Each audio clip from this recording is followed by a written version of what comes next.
بسم اللہ الرحمن الرحیم الحمدللہ رب العالمین والصلاة والسلام علی رسول الکریم۔ محترم سامعین، غزوہ احد میں جو دوسرا مرحلہ تھا وہ ہمیں معلوم ہے کہ مسلمانوں پر بہت بھاری تھا بظاہر۔ اس مرحلے میں کفار نے جب پلٹ کر حملہ کیا تو بہت سے مسلمان صحابہ کرام وہ میدان جنگ کو چھوڑ کر تو اپنے ہتھیار چھوڑ کر سائڈ پہ ہو گئے۔ انہی لوگوں میں بہت بہادر صحابہ کرام بھی شامل تھے، جن میں ایک حضرت سعد بن معاذ رضی اللہ تعالیٰ عنہ ہیں، جو اپنے قبیلے کے سردار بھی تھے اور انتہائی نوجوان بھی تھے، انتہائی جذباتی، انتہائی بہادر انسان تھے۔ وہ بھی انہی لوگوں میں شامل تھے کہ جو اس مرحلے میں اپنے ہتھیار چھوڑ کر میدان جنگ سے علیحدہ ہو چکے تھے۔ تو اس وقت یہ افواہ کفار کی طرف سے پھیلائی گئی کہ ہم نے نعوذ باللہ محمد صلی اللہ علیہ وسلم کو شہید کر دیا ہے۔ تو اس افواہ کا اور زیادہ برا اثر ہوا ان لوگوں پر۔ تو اس وقت ایک صحابی حضرت انس بن نضر رضی اللہ تعالیٰ عنہ وہ مسلسل کفار کی طرف جا رہے تھے ان پر حملہ کرنے کے لیے۔ حضرت سعد بن معاذ رضی اللہ تعالیٰ عنہ نے ان سے کہا کہ انس تم کدھر جا رہے ہو؟ تم نے سنا نہیں کہ نبی پاک صلی اللہ علیہ وسلم کو شہید کر دیا گیا ہے؟ حضرت انس بن نضر رضی اللہ تعالیٰ عنہ نے فرمایا کہ اگر نبی پاک صلی اللہ علیہ وسلم ہی اس دنیا میں نہیں رہے تو ہم نے یہاں رہ کر پھر کیا کرنا ہے؟ اور اسی طرح انہوں نے ساتھ یہ بھی فرمایا کہ خدا کی قسم مجھے احد پہاڑ کے پیچھے سے جنت کی خوشبو آ رہی ہے۔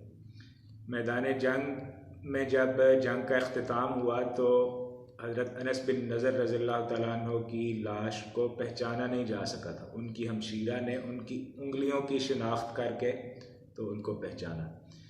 اسی طرح جنگ کے اختتام میں نبی پاک صلی اللہ علیہ وسلم نے ایک صحابی انصار کے حضرت سعد بن ربیع رضی اللہ تعالیٰ عنہ، ان کا کوئی اتا پتہ نہیں چل رہا تھا کہ وہ زخمیوں میں ہیں یا شہید ہو گئے ہیں یا لاپتہ ہیں، کیا ہے۔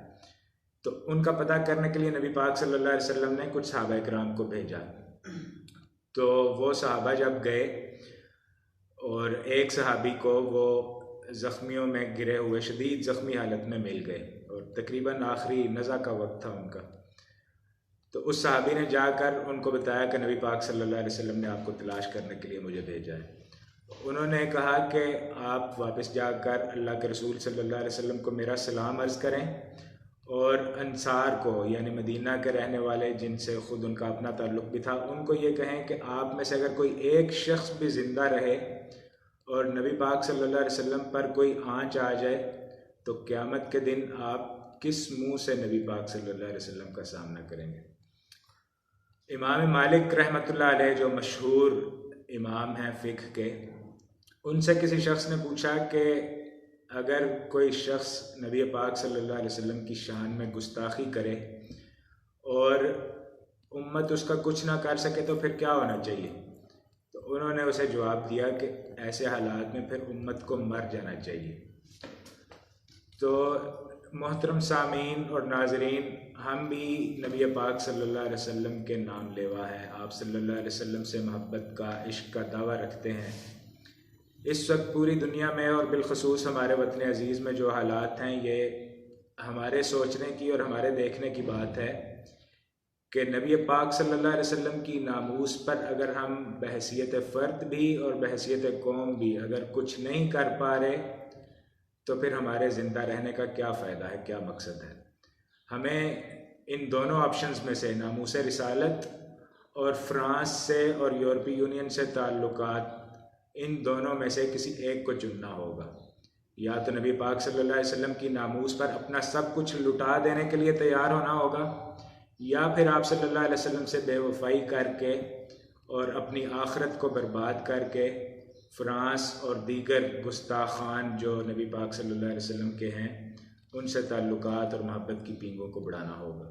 اللہ تعالیٰ سے دعا ہے کہ ہمیں آپ صلی اللہ علیہ وسلم کا سچا عشق، سچی محبت وہ عطا فرمائے اور اس کے عملی تقاضوں کو پورا کرنے کی توفیق عطا فرمائے۔ بہت شکریہ۔